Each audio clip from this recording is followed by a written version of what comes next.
Sugeng dalu Cak Slindro. Sugeng dalu, selamat malam Mbak Cangik, Mbak Limbo. Alhamdulillah sehat nggih. Alhamdulillah pikantuk pangestu panjenengan keluarga sami sehat seger waras. Syukur menawi kadang. Suwe ora jamu sepisan godhonge klopo.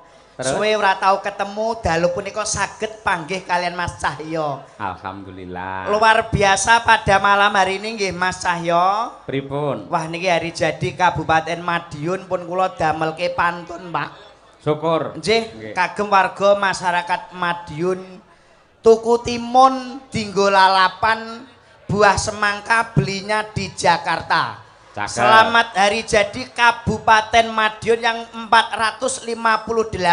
Semoga jaya sepanjang masa. Amin ya rabbal alamin. Kula iki nek kalih Piyai Madiun wis kaya omah kula dhewe Mas Yoyo. Kok saged? Lah kula niki asli bapak kula Piyai mriki kok. Pundi? Niku Mbah Tarom. Oh nggih. Bapak Bupati Sepuh, salam takdim sungkem kagem kula panjenenganipun Pak Bupati so Bapak Wakil Bupati. Nggih. Mas Yoyo sembah nuwun sedaya punggawa praja ingkang sami rawuh ing dalu punika. Nggih. Kanthi ajitara tasyakuran hari jadi Kabupaten Madiun. Nggih. Wonten malih? Nggih. Parikan Pantun. pantun. Lah nek jenengan pantun mboten sampun to kala wau? Sampun. Ah nggih wong jenengan kalih kula kaya adik kakak kok Mas. Kula sampun jenengan sampun. Sampun. Gentos nika. Napane? Loh. Kok napane ya parian? Enggak. Aku ora parian, aku ngejak kowe kok sisik getun tak rasane iki. Loh. Lah nyapa getun? Lah paling gak ya aku sik sing ngomong. Lah kowe ape ngejak sapa sing Lah iki lho pamflete gambare ya aku kok kowe ra enek kowe rene nyapa? Loh sik. Elingku ki sing kanan ki Mas Yoyo. Lah terus aku Pak Bupati. Lah kok terus moro-moro nek awakmu ki lho. Loh. Lah kowe lehmu WA aku piye nyuwun sewu kula ulur siyen nggih Mas Nggih, padangke dhisik, cetake Iki dhisik. tak jelaske lho Mas. Piye? Iki mumpung urung kelakon lho lek ku nyambut gawe lho. Kowe lehmu WA aku piye? Lah yo aku takon to tanggal 24. Dro tanggal 24 Juli bengi kowe prei. Sapa ngomong? Lah WA-mu piye? Tanggal 24 nang Madiun wayangan aku ora kabar-kabar. Ngono lho, lah kok awakmu terus dandan melu iki. Kowe lho jendalu Pak Bupati. Sik lah iki Sik kok sik dijelaske iki urung cetha lho kuwi. Pripun? Iki rembuke urung jelas. Lah kula lak ngabari nek teng mriki enten hari jadi. Ah sik, kuwi. Enten wayangan. sing asta. Lah sing asta Mas Cahyo. Yo. Lah. Lah kowe yo ngabari awakmu tok. Lah kok awakmu terus dandan rene? Lho. Lek ngabari piye? Lek WA piye? Lemu WA piye nggonmu WA? Tanggal 24 wayangan 24 Juli ning alun-alun Madiun Caruban lho ngono. Lah aku gak melok Lah niki jawab siap Mas. Ngono ki. Sing siap apa ki? kadung dandan kok terus anggar aku melu sapa? Lah nek ngono kuwi aku saurunge munggah wis tak pikir, Ndro. Loh, Ngono lho. Lah kowe ya gedene 250 ya tak pikir engko. Iya. Ya aja Pilih sing ngirit-ngirit. dalu. Macange Mbak Yulimbu. Nggih. Namung anu klungsu-klungsu nderek udu.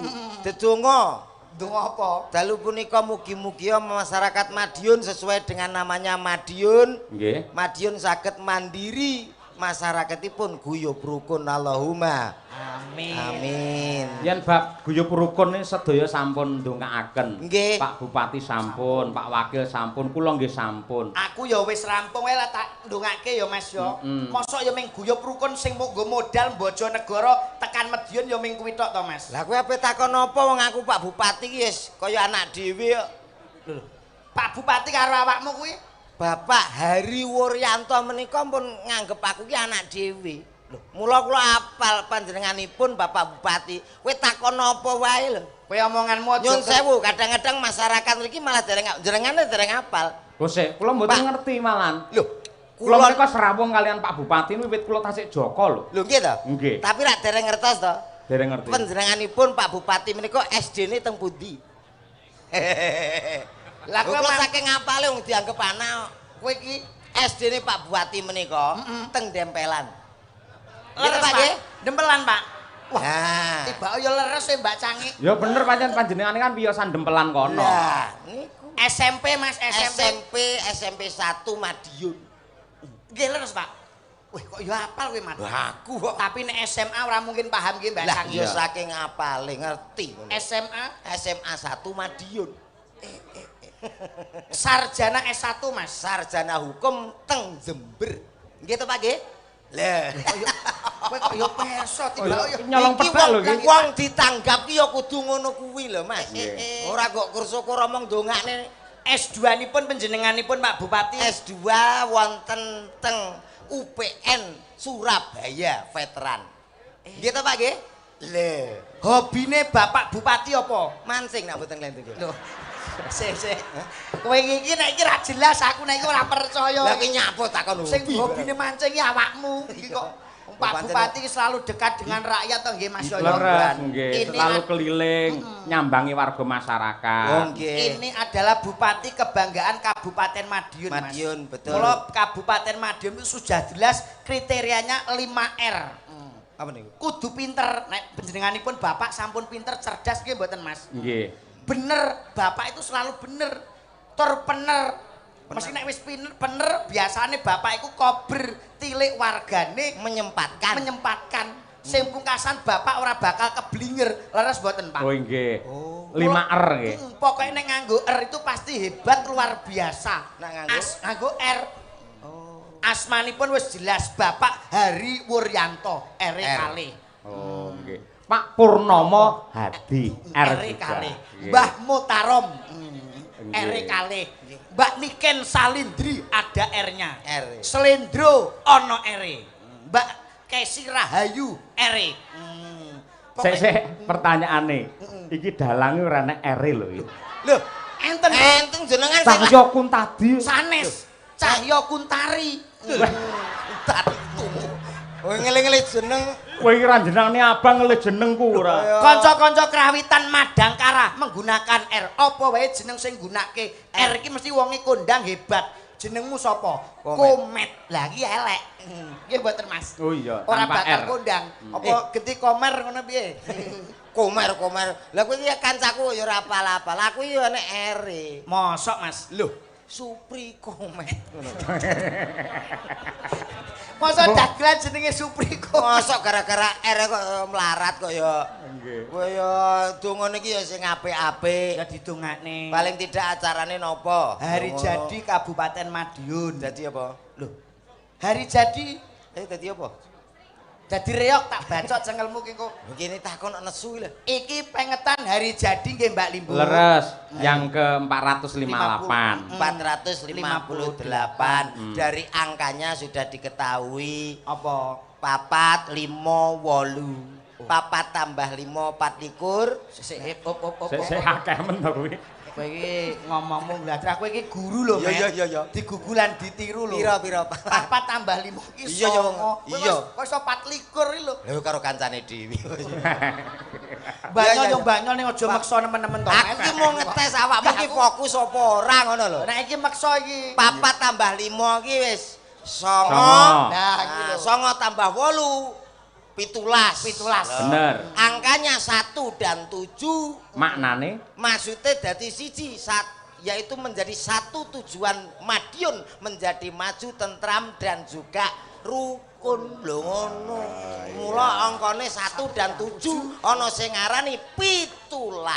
Apa kuwi 17? Mugi-mugi saged pikantuk pitulungan kang kawelasan saking Allah Subhanahu wa taala. Kowe kok apal men yo met iki. Aku ya wis lunas ngene iki, Ndro.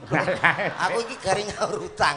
aja marang dhisik. 17 lak basa Jawa. Nggih. Basa Indonesia 17. 17. Lah iki niku tujuannya jelas. Oh iya. Sik. Iya. Kan bahasa Inggrisnya 17 e piro? 17. 17. Ayo. 17. 17 ini kan Inggris, Pak. Lah iya bener kuwi Inggris. 7 Apa kuwi? Pitu tuh.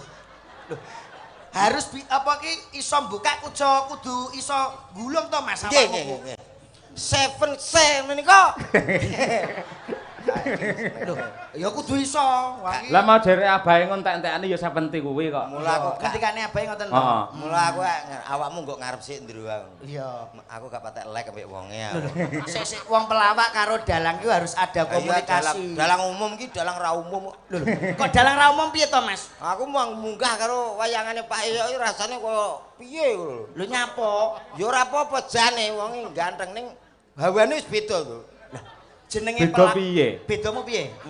Bedamu nggon ndi? Bedanya itu tidak bisa dijelaskan dengan kata-kata, hanya bisa yang merasakan adalah aku dan juga Allah Subhanahu wa taala. Lah niki jenenge pelawak yang tidak berinovasi yo ngeten niki. Inovasi piye? Tidak mempunyai skill dan SDM-mu rendah. Lah, Seorang pelawak naik penuh dengan persiapan, turun dengan penghormatan. Dalang ki wae dagelan ki nek ora nderekke Mas Yoyo ki paling penak lho Mas. Piye? Lho, kowe arep melu sapa? Wayangan melu sapa kowe? Lho, lah bengi iki. Lho. Lah nek ora enek Mas Yoyo panjenenganipun sing ngasta, ora enek wayang, ora enek dalange. Lho, lah bengi iki mau anggap kene tok sing wayangan. Lah ngendi? Duka.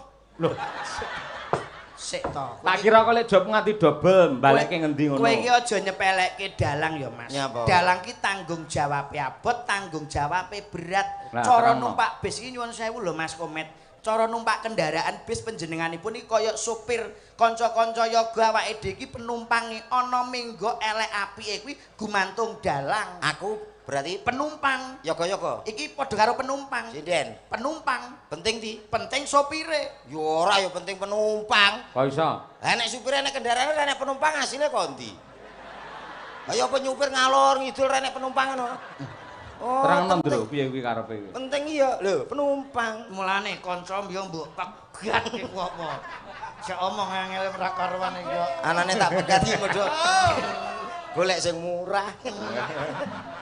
Wayangan kok sing gelem Omongan. bakal aku tok ya ora. Iya. Maksudnya iki ngene ya Mas. Nyapa? Nyuwun sewu tanggung jawabe seorang dalang itu berat. Mas. Ngerti. Kudu iso nguripke pagelaran. Kok kowe nyepelekke dalang aku sing ora nrimake. Dalang abot. Abot. Lah kowe apa tau ngerti dalang teko kok nggo tebok dhewe.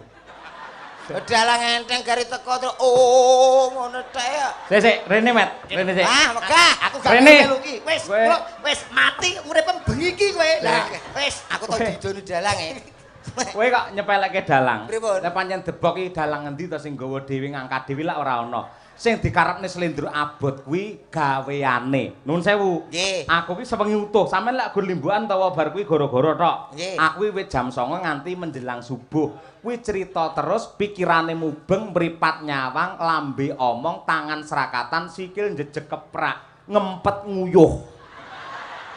Sik lah jenengan cerita ngoten lah napa niki meneng ae napa niki mboten mikir mboten melek suwengi. Loh. Niki nggih melek. Iki yang kepepet, nguyuh entuk, pengrawit entuk, Lah dalang jenengan mbok titip.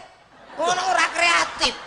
Apa nanti yo titip aku lho. Ora kan iso to. cara ngendi yo dititipne lho. Lah napa diselang? kowe ngawur lambemu lambrojo. Diselang tak turuni ning kowe ya. Kowe aja Napa? ngawur lho Mas. Napa? Mas Yoyo iki sampun haji lho. Kowe nek disedake bakal njaluk apa kelakon kowe. Aja ngawur gak trimo aku. Dalang mbok sepelekke kowe nek ora enek wayang, ora enek dalang arep melu sapa? Loh, baru ngono Mas. Loh. Tapi setidaknya kowe iki kudu bangga. Mas Yoyo iki panjenenganipun dalu punika ngagem busana Jawa. Ngene lho, aku ki anane ngomong ngono iki kudu justru kuwi hati-hati saiki dalang kudu hati-hati. Lah ngopo? Era tahun 2026 ini masalahnya sudah mulai wayang bisa jalan tanpa dalang. Mula hati-hati, Pak. Kudu tetap belajar inovasi kreatif. Piye Lho. carane wayang tanpa dalange piye? Ora enek ya Mas. Jenenge Enek, wayang iki mesti ana dalange. Heeh. Bakul wayang Bakul wayang mosok apa bakul nggawa sak dalange kaya ora to? Mesti ya bakul tok. Met, nggawa wayang. Komet. Kowe wis tau ngemut mercon bledos dhuwur ning cangkem ngono. Dereng. Iki pertunjukan dudu bakul wayang. Oh, iya aku gak woro-woro. Kowe iki kok nyepelekke Mas Yoyo. Mas Yoyo iki kabeh piranti iki saka Solo digawa kabeh. Ngerti. Gamelan kagungane Mas Yoyo. Nggih to Mas? Nggih. Apa iki jenenge sound audio iki kagungane Mas Yoyo, mik-mike Mas Yoyo. Kowe modalmu apa ming contong tok iki lho. Lah nggawa mike kok bangga lah nyok. Sik. Kok to? Kowe iki ndagel nang kene modalmu lak tutuk omong. Mongko yen omong sik mikir gini. Ayo. Wis saiki ndagel lho. Aja dikemi. Mas Lindro aja dik. Saiki salam karo para pelenggah. Ora masalah. Terus. Bapak-bapak, ibu-ibu. Matuk. Loh, Ngawur iki jilat iki kok mulih. Lah iki sing nggawa aku. Sing nggo kaya. Heh. Nyileh sedilo.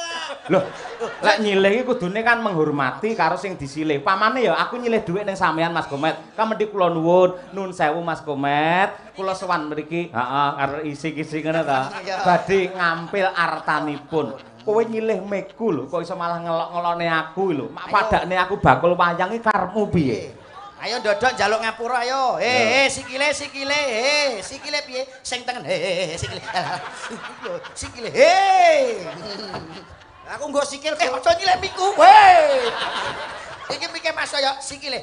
Sikile. Halah, sikilmu iku lho. Waplok. Maksude sing ngarep sing ndi sing ngarep?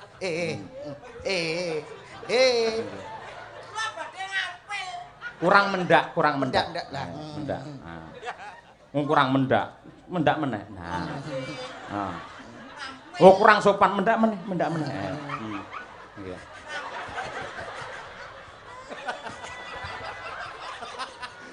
Iki jane dagelan Paula. Aja nyepelake. Piye ngambil sing apik? Ayo. nyambut mikipun, Pak. Nah, ya. Tahu bulat.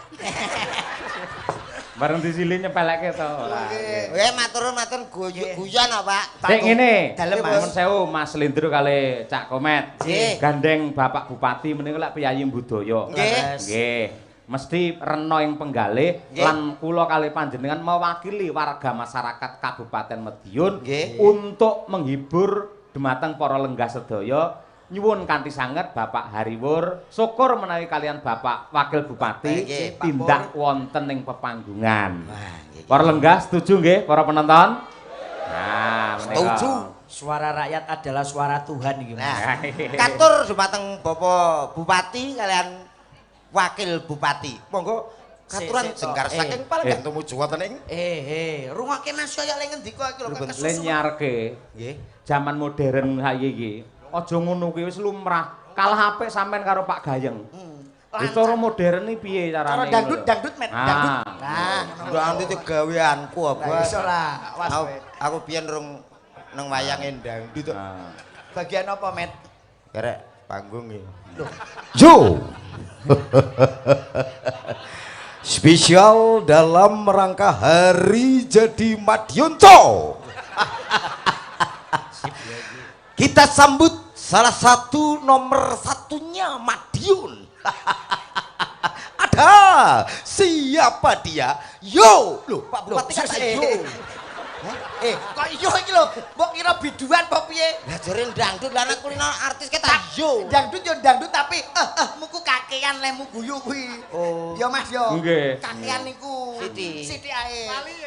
Baik saudaraku semuanya, Lah ngono lho. tak panggilin salah satu nomor satunya Madiun Co.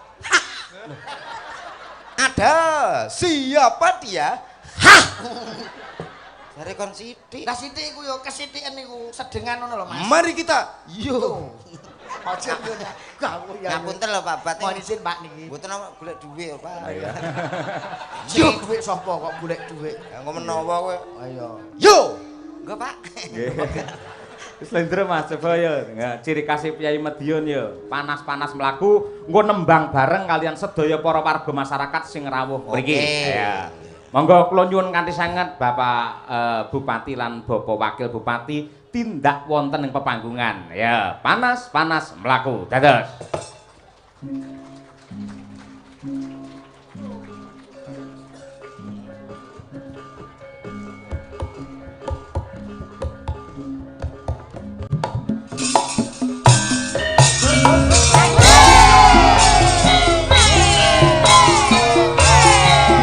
Monggo Bapak Hariwur, Bapak Purnama Hadi.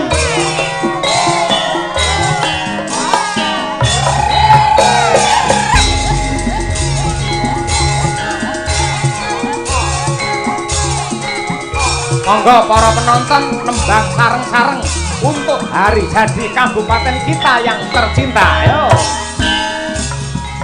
Monggo Bapak Ibu. Panas panas laku.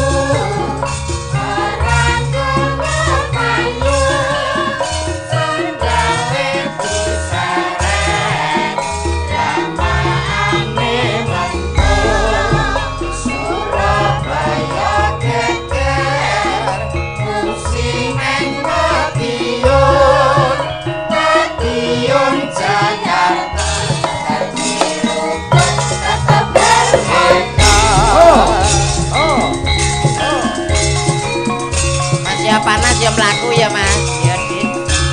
Penting guyub rukun.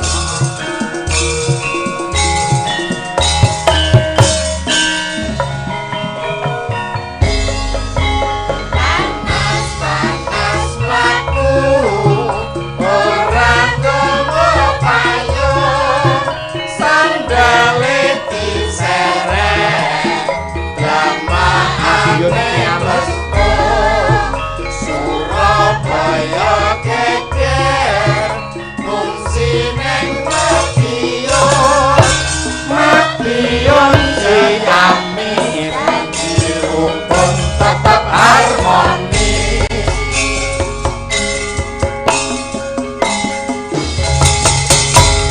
Madiun si amis janji rukun tetap harmoni. Sugeng dalu Mas Cahyo. Nggih, sugeng dalu Lan Bapak. sedaya masyarakat Madiun alhamdulillah sedaya sehat. Amin. Niki keleresan hari jadi Kabupaten Madiun yang ke-458 dalam kalian Pak Wakil Bupati. Siap, Bapak. Insya Allah siap memberikan pelayanan terbaik kagem masyarakat Kabupaten Madiun. Amin. Pramila dalu menika monggo kita sareng-sareng nderek mangayu bagya anggenipun ringgitan wonten ing alun-alun mugi sedaya masyarakat Kabupaten Madiun tetep guyub rukun ngaten nggih Pak. Amin. Amin. Amin. Nggih. Niki kersanipun Pak Wakil Bupati ingkang nembang nggih. Nggih. Napa jenengan piye nembe Pak Wakil Bupati? Pak Bupati badhe nembang negara angin. Lho kok Nggih, sias Pak. caping gunung Bapak biasanya. Oh, capek. Nggih. Lah Bapak Bupati mboten anu nyekar rumiyin? Bapak Wabuk Nderek keparengipun kados pundi? Oh, nggih. Nggih. Umpama orang ning aduh tadi hati selawase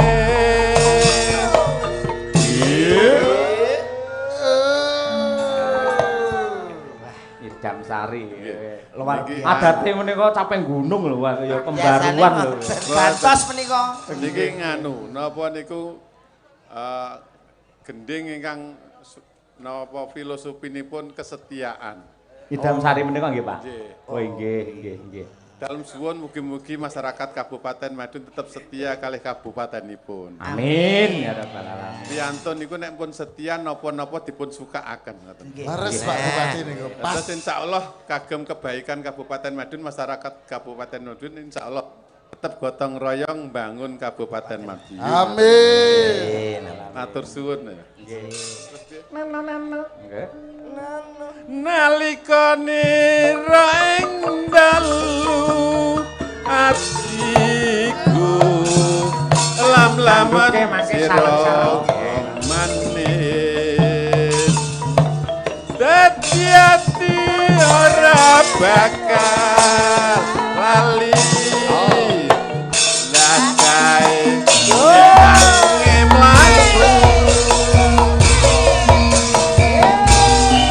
berinovasi dan berkolaborasi untuk Madiun bersahaja.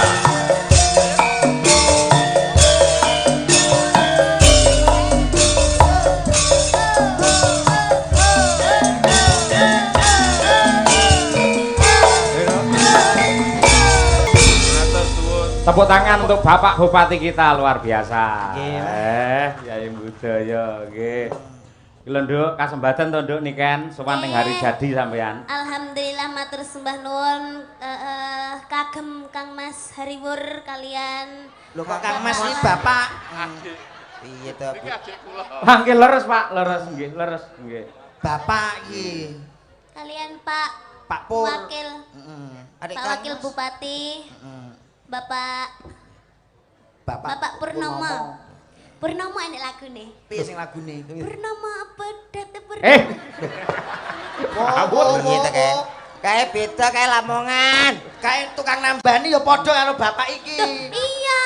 Oh, Pak Pur. Beliau itu juga baik. Baik. Nambani kayak sampean-sampean Kowe kuwi. iki. Pak Pur ya padha wae, bapak iki ya nambani.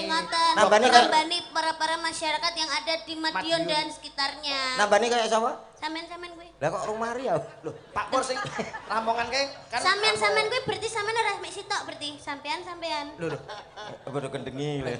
Makasih. Sama-sama. Lagi wah. Dan niki kagem Kang Mas Murjoko sampun rawuh. Nggih, wit sonten no. Nggih. Matur sembah nuwun sanget sampun dugi dateng mriki mirsani acara malam hari ini di acara hari jadi Kabupaten Madiun yang ke 458. 458. Nggih, alhamdulillah mugi-mugi Kabupaten Madiun tansah pinaringan guyub rukun. Amin. Lestari. Amin. Terus apa malih nggih, Pak? Ya Diberkahan dening Gusti Allah. Amin. Petanine muga-muga tandurane dadi tikuse ndang minggat. Minggat. Ah niki ngeten budhe niken. Iya. Nah, Sik kok budhe lho ngawurmu ku lho lho. kono Kang Mas yo dile. Kok ya budhe Ngersake Pak Wabub menika duet kali Mbak Niken. Mbak Niken. Nggih. Lagune napa? Ah mentem wedokan.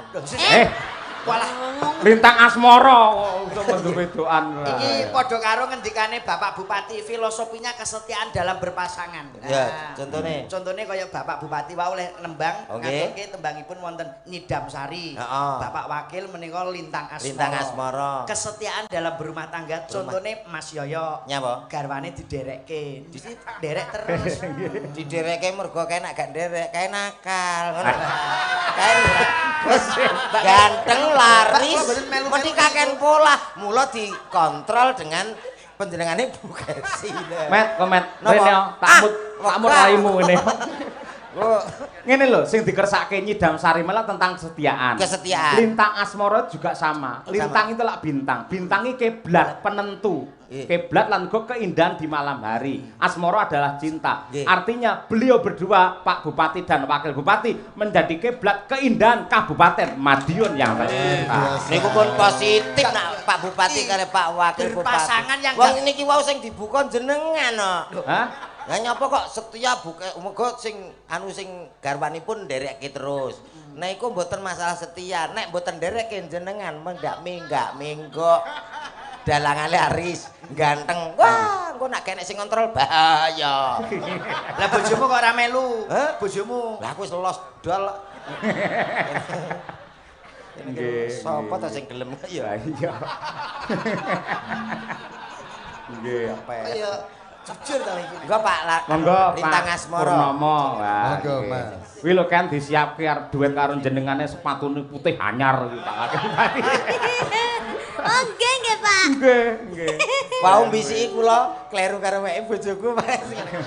Lah, komet nggih ngoten no Piye? Sepatune anyar niki warnane ireng niki, Pak. Pancen kulite, Dik. Oh, kulit. Lah kowe ora ngoroh komet saiki jog dadi dagelan kondang ki sikile ditato bunder kene ya met kene ya. Kuwi nek nalpot ta. Tato. Apa ya kuwi? Kena apa tak kira ditato. Biasa pekerja keras iki ya ngono. Nggih Pak nggih. Enggak Pak. Pak Wakil menawi badhe paring dawuh riyen. Heeh, Bapak. Sampun. Yang penting masyarakat Madiun guyub rucut nggih. Amin. Insyaallah dongaaken Pak Bupati kalih kawula sageta mewujudkan amanah panjenengan membangun Kabupaten Madiun ingkang bersahaja. Amin amin ya rabbal alamin. Nggih. Amin, nggih. Cekap Mas Jaya. Ngapunten namung gamelan mboten enten musike nggih, Pak. Pak mboten napa-napa. Oke, Lintang Asmara kagem panjenengan semuanya. Yuk. Yuk, dados, yuk.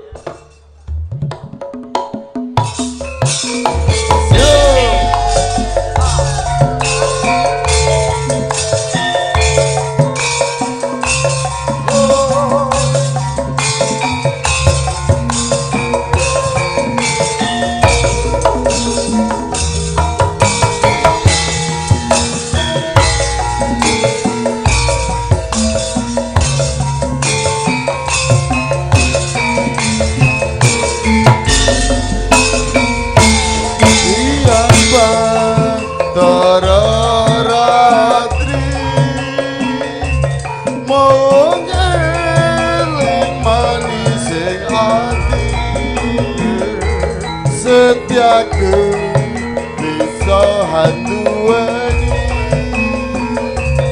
marang sang dasulati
bakal sirna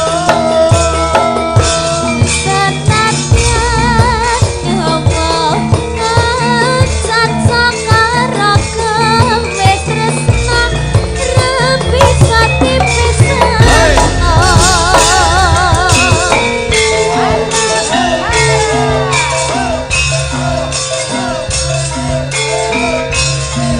bersama Madang Karang. Oke. Ayo Pak Yoyo.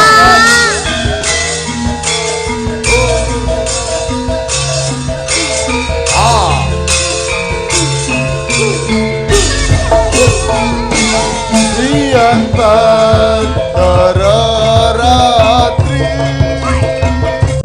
mung eling manising ati setiaku bisa handuweni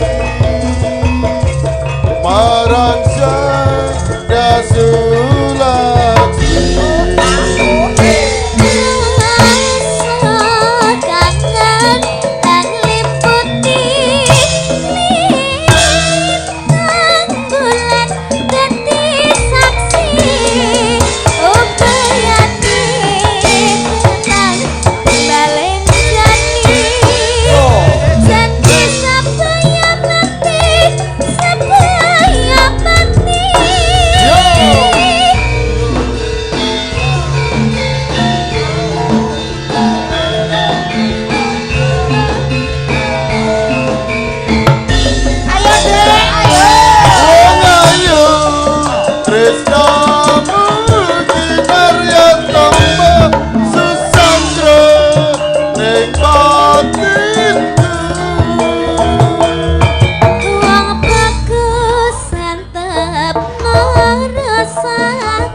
Tepuk tangan untuk Pak Wabub, Pak.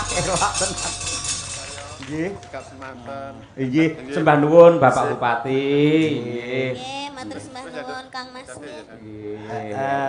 Sembah nuwun Pak Wabub, Pak Pur, Pak Bupati, sembah kasuwun sehat selalu ya Mas Kemet. Dalem Pak Wabub. Napa niki? Mboten jenengan swantenipun sae ngoten dadak maringi. Pak niki napa to Pak? Pak kula malah ewoh Pak. Met aku ora bayar gak apa-apa Met, wis ditomboki karo Pak Wabub. Nggih. Ini Hahe. Koordinator iki. Wah, yo ilang nek iki. Awakmu ndi ya wis entuk ora? Apa? Enggak. Enggak. Lho kok enggak itu gimana sih? Masalah iki aku lagi bangun mau sholat lah, nak menawa awakmu ape sedekah. Sik. Jalan. Kok sik to? Pripun? Iki mong sing nembang sinten? Pak Pak Wabu. Pur, Karo?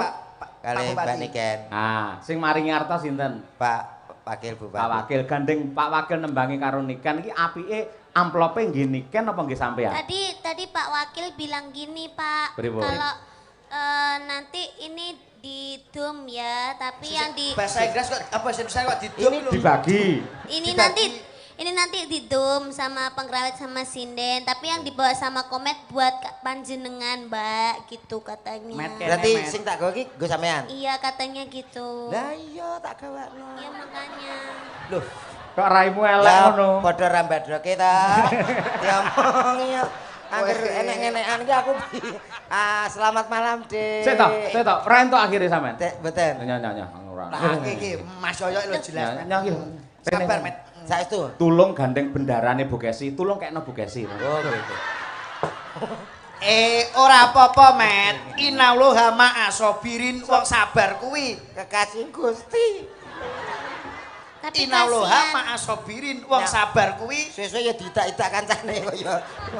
Tapi kasihan kamu tadi nggak dapet. Ndak Sama sekali. sama sekali. Ya, ini ada 2 sih. Ya wis berarti sampean satu, saya satu. Enggak. Lah Lah Kamu itu bilang sendiri, minta sendiri. Gak, aku ini kene lilai. Ojo, paling sini-sini masuk njaluk dhewe. Iki tenang, iki malah iki nyoh. Kok kono neh. Ora. Ora jelas nek iku. Enak kan? Nggih. Dibuka sik, Matur dihitung suwun, aja njok kurang. Matur nuwun, Pak nggih. Ya, dibuka Suwun, sik. Met. Oh, Iki ndak nyuwun ndak sewu. dadi fitnah. Ayo. Iki nek ora dalang sing idolane jenengan iki ora mungkin. Sabar, Met. Wis Nggih. jelas iki. Sembah nuwun. Kok aku separohe ndak apa-apa, Met. 150 gak apa-apa. Lah, ikhlas aku. 150 untukmu. Iki lho. Ora apa-apa. Piye? Lho, jenengan nak badhe buah apa? Maksudnya iseni. Iseni Mas Yoyo ya butuh ngono lho. Tak gawa, iya ta? Nah, Met, Sapa? milih di kiri apa kanan? Nah, Oh, bedhekan Met. Nah. Sing nyekeli mik mbok aku ae timbang doko kono ya, Met. Ayo kok ngegron lho wi. Ngegron iku nyapa? Kok ngegron? Mosok ra kok ya. Ya wis gawakno. Ah, Slendro kene. Oh ya, kene. Iku enek bagiane dhewe. Oh ya, siap. Nah. Nang, milih. Mbok bedheken. Kiri apa kanan? Kanan. Lah lucune ndi iki? Iki yang ini. Oh, iya. Kleru milihmu berarti. Milihmu kleru. Milih neh. Milih neh, mau enggak milih neh? Ya milih neh. Kananmu keliru kok. Ayo, milih neh. Iki nek gak mbani kan gak mungkin awakmu di paringi. Kiri. Ya.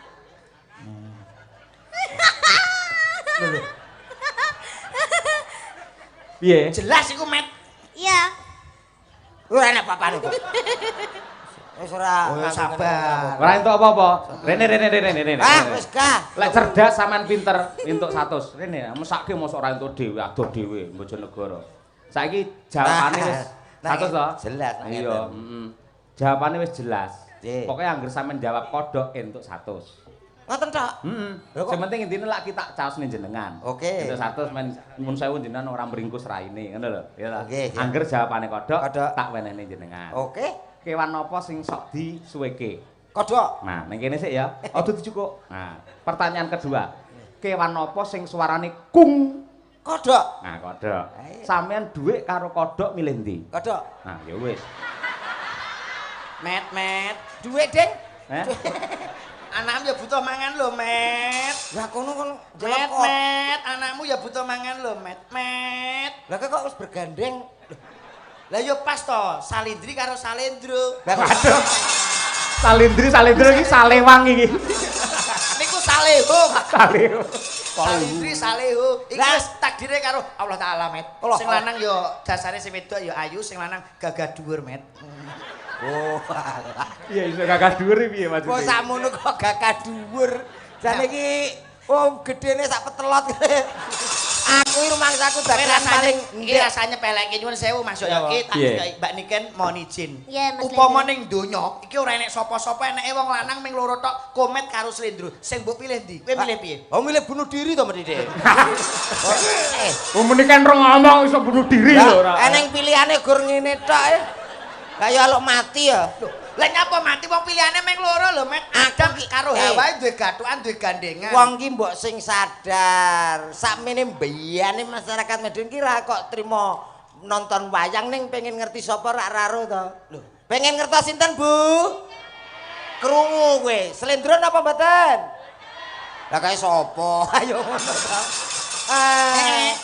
Kowe iki kesulakan Niken Salindri ki apik. Kok kene Salindri terus kowe. Lah tapi kan iki pasanganku wis serasi nggih Mas nggih. Aku sing ra pengertian ngono ki aku ya golekne. Aku tak golek dhewe aku. Ya golek dhewe kene-kene. Ngono iki jelas sinden madang geden.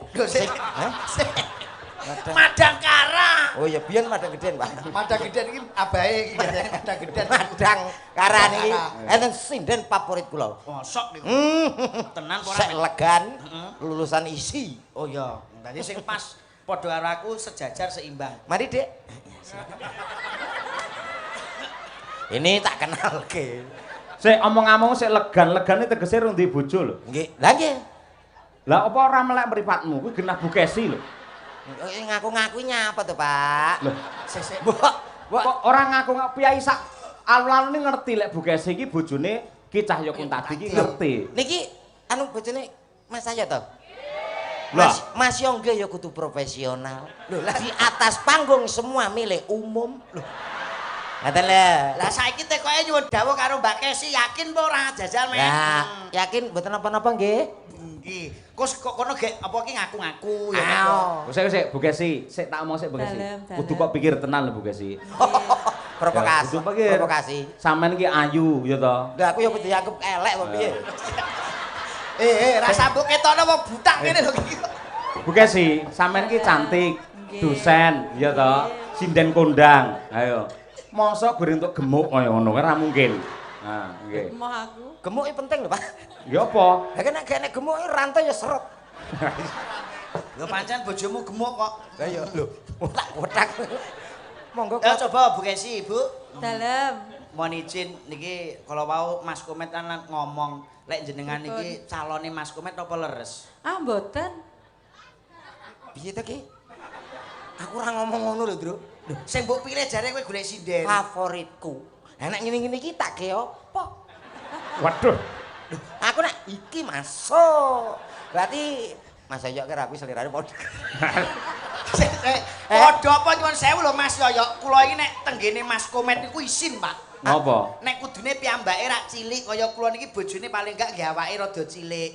Niki bojone niku awake niki bobote 130 kilo. Nek arep lebu lawange miring, Pak niki. Aku iki mau ngono ya apa gelo belas. Loh, orang itu mempunyai kriteria. Lah kriteria favoritku ya wis ngono-ngono ku. Mbok ya dikon olahraga. Kaya Mbak Niki awake tanggoku lagi 3 dina wae iki lho. Kelangan bojo. Lho, lah kok iso iki? Gara-gara langsing kuru.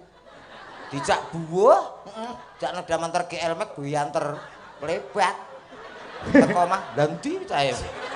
Sik jare bojomu tahu kok kon lari-lari kae. Kan kon lari piye bojomu kene. Lah tiang-tiang ini paling goes di pirang kilo. Lari iki. Lari bojoku gak terima kelon, Pak. Lah piye? Wis rong sasi. Loh, kok rong sasi lari rong sasi lho. Kayak digawa wong, Met. Gak kayak maraton kayak sumpah. Kayak digawa wong. Lho kowe kok kok meneng ae. Terus takon, yo aku tak ayem-ayem dhewe. Dikon olahraga sesuai program pemerintah ibu-ibu PKK ki senam nggih Mbak Niken. Mbak Niken senam toh? Iya. Lah senam Pilates. Anu fitness. Pilates. Nek bojoku kayak fitness. Awake fit atine ngenes. Dadi aku nek buahne dikon nggo nguri ya, gak melu ngono. Nek isoe bojo pegaten Met wis elek bojomu iki. Iki piye to bocah kok?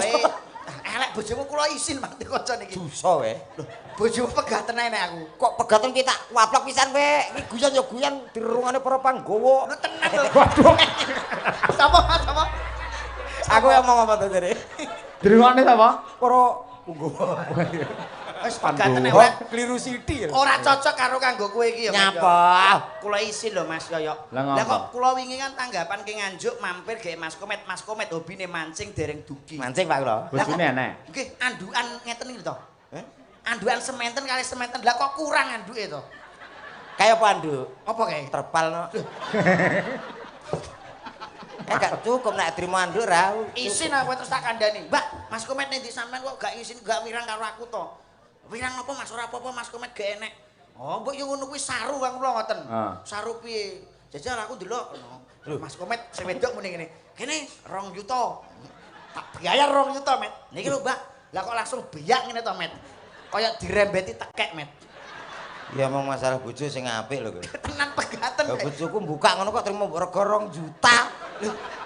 Waduh, berarti kira ruwen-ruwen kowe. Pegaten ora apik kae bojomu. Wis ora becik kanggo kowe ku. Tapi ora masalah. Kaya tega lho karo kanca kuwi lho. Lah kula mboten njaluk sing nari sing wedok dhewe niku. Lah kok ora masalah piye Cak Komet iki? Lah kowe jane karo kanca perhitungan lah bareng karo bojoku 2 juta kok langsung mbok weni. Lah kowe tanggapan karo aku kurang 2 juta campur sari ndebokang nganti sak iki ra diwenehi kok. Sapa-sapa? Ndebokang campur sarimu lho. Iya piye? Ora mbok wenehi to? Kurang 2 juta. Wis tak keni. Endi? Lah tak wenehi bojomu mau karo ngene. Lho, kowe nglunasi lewat kuwi. Lah kok penak oleh bonus tape we. Bandingkan kene. Wah, ngawur. Sik nembang iki. Oke, siap. Pamundhute Ibu Bupati karo Ibu Wakil. Nggih, Ibu. Coba di apa kuwi kolaborasi karo Sinden Madangkara. Nah, Nong bir, ayo. Coba kaya apa? Yan, yo papat. Ayo. Oke, akhir nganggo R iki bir kita akeh. Oh, pilihan nduk iki antarane Negara Angin apa Tombo Kangen. Sing penting aja negara api omahe Avatar kuwi. Negara api. Negara Angin? Oke, ya diaturake ben jumeneng. Ayo. Ayo coba kaya apa? Negara Angin. Yo nduk berdiri cacos.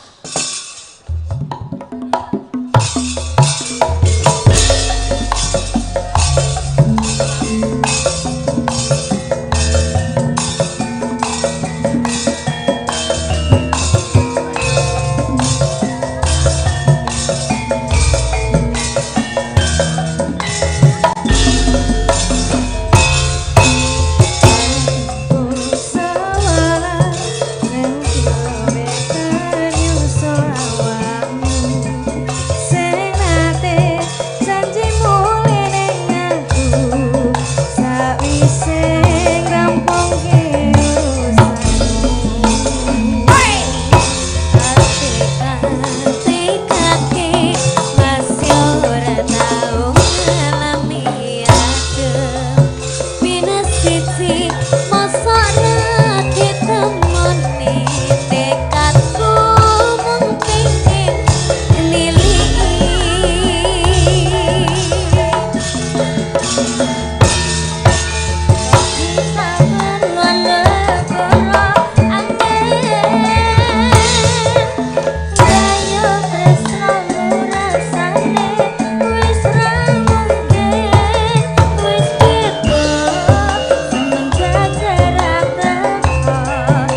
Sembah nuwun. Wah, kolaborasi yang luar biasa. Lah nggih, kula nggih gumun salut kali Madangkara lho, Mas Yoyo. Pripun? Iki kan biasanipun menawi wonten nggen kula digarap ngangge musik. Musik. Nggih. Campur sari biasa. Madangkara wis. Madangkara aja maneh kok negara angin iki segara kidul digarap kok.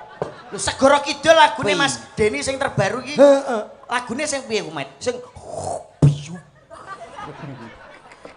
ngawur iki ora mengikuti Gen Z iki ngono kuwi. Napa ta sebabe kula kok mesti namung gamelan murni? Napa menika, Mas? Gandeng gamelan menika lak produk orang Jawa. Jawa. Produk para leluhur awake dhewe. Nah, alangkah indahnya kalau memang warisan dari para leluhur yang kita kembangkan, yang kita promosikan, bahwa kita tahu terhadap jati diri bahwa ini adalah produk Nusantara. Nusantara. Luar biasa. Lah menika ugi wonten dawuh, Mas. Nggih, Mas Yoyo. Saking Pak Lurah Kebonagung. Nggih. Nggih, sugeng dalu Mas Dalang dalem wonten ing sebelah panggung. Ngaturaken selamat kagem Bapak Bupati kalian Bapak Wakil Bupati anggenipun memperingati hari jadi Kabupaten Madiun bersahaja. Mugi Madiun jaya selamanya. Nyuwun gending caping gunung sampun kesupen benjing dalu utawi mangke dalu kasuwun gentos wayangan wonten ing Kebon Agung dalam rangka bersih dusun Wates. Pak, sesuk bengi nggih, mengke dalu kalih Mas TB. nggih kalih kula lho. Nggih, karo sampean nek. Karo aku tau geti Met, kok bengi Met. Nek kok bengi jelas bayar aku Met. Soale nek mek mbok kandhani mbok jak nonton ngono ae. Nggih. Kowe neh iki. Nggih. Lho kok Ora Mas. Kono kene kok melu. Ora. Kancane akeh rukun yo. Nggih. Ugi menika saking Mas Bayu Ndermo. Nah, Pak Dalang salam hormat kepada Bapak Bupati dan Bapak Wakil Bupati. Kami mengucapkan selamat hari jadi Madiun tercinta yang ke-458. Semoga semakin hebat, harmonis dan bersahaja. Amin amin matur Dari nuwun, Ketua matur nuwun. Karang Taruna Kabupaten Madiun Mas Bayu Waji. Nggih, menika ugi dipun lenggahi kalian para senior seniwati ing Madiun. Nggih. Menika Ibu Endang Sulastri. Ya. Bu Endang, tak tim Bu Endang. Menika lenggah nggih kalian Bu Mas Adit nggih. Wau wonten Mas Naryo, wonten Mbak Uun sing mandegani para panembrama sonten wau. Nggih. Mangke wonten goro-goro tetep bersama Mbak Niken Salindri malih. Menika kalau tak leren sawetawis tak mbacet nih gelaring cerita nggih Mas. Monggo nderekaken menika Mas Matur Jaya. nuwun ingkang kathah